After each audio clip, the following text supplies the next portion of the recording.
Women of color using harmful skin lightening products, real concern. Skin lightening, also called whitening or bleaching, is a multi-billion-dollar industry. Products that can damage the skin and that researchers say promote a dangerous message about beauty, social value. But people who use these products, primarily marketed to women, seldom understand the health risk of using the over-the-counter chemicals. Northwestern University researchers found in a study recently published in the International Journal of Women's Dermatology. Shar Adams of NBC News with the reporting. Now, the researchers surveyed hundreds of people, majority of them Black women. Many of the respondents reported using skin lightening products, with a portion admitting that they didn't know the products contain harmful ingredients. Okay, mercury cause rashes, swelling, discoloration, and more. The study's lead author is Dr.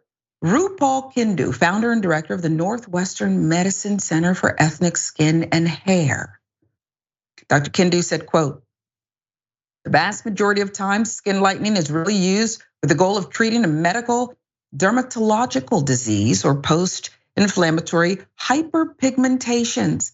But sometimes it is used in the space of wanting lighter skin and the constructs of beauty compounded by light and dark skin."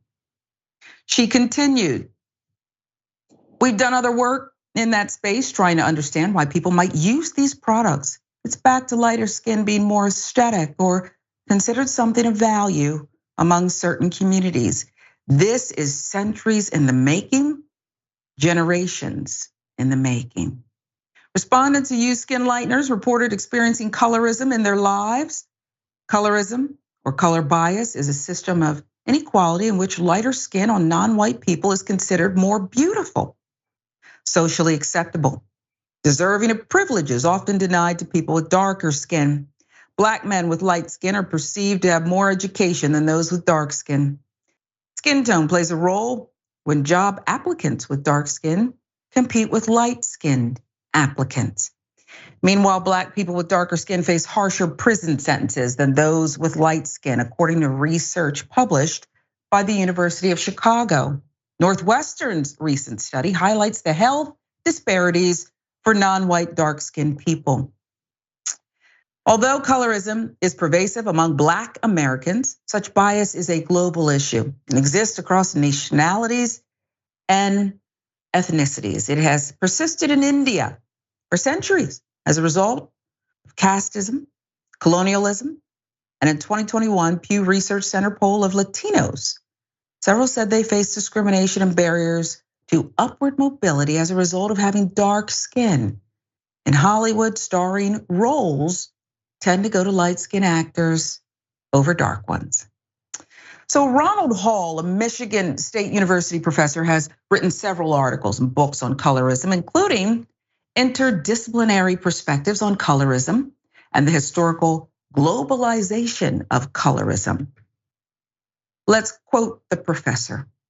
"The one common denominator that I can point to, we're all dominated by Eurocentric power structures, which define our ideals. Whiteness has been idealized. People of color don't think about that. They just buy into expressing those ideals." Both Kindu and Hall agree that because whiteness is linked to social value and upward mobility, people are often willing to take great risks to obtain lighter skin. Skin lightening industry has faced criticism for years, especially as the US Food and Drug Administration warned consumers as recently as last year about the dangers of illegally marketed over-the-counter lightening products. These products often contain toxic ingredients, can cause permanent damage if used for long periods of time. Kindu said, still, these ingredients remain widely available in products sold in stores, online, and through social media. Now, Hall said the first step in eradicating colorism and its consequences is to adequately confront the problem. This is an issue that every African American, every person of color knows and experiences, said Hall. But people don't want to talk about it. They want to pretend it doesn't exist. So that, in effect, really sustains it. Once you confront it, then you can act on it. So Jeff, the authors, the reporting, we're people of color, okay? We know this is a thing. How do we talk about it in a society that won't even allow us to read certain books in some states and jurisdictions anymore? Where do we go with this?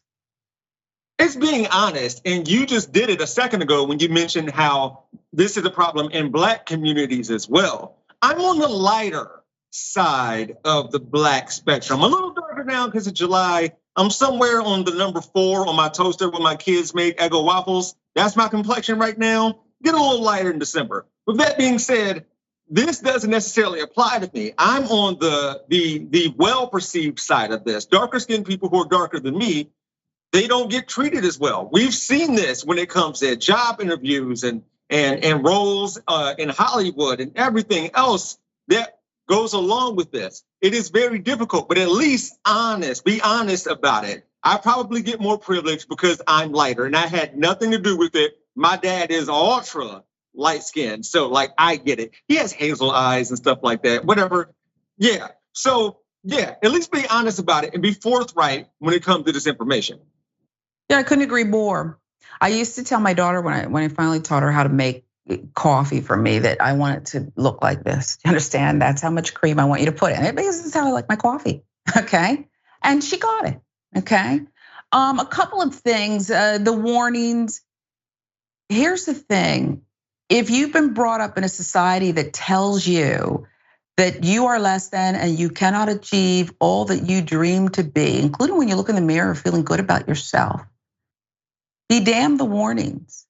Women, all people are willing to take the risk. It really feels like that. That it's not that they don't know by and large, it's that they don't want to know or they don't care.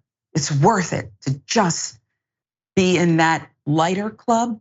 The other thing is, it's so stupid. If we really sat down and analyzed colorism, Jeff, and this Eurocentric way of thinking about what is beautiful, it's ridiculous.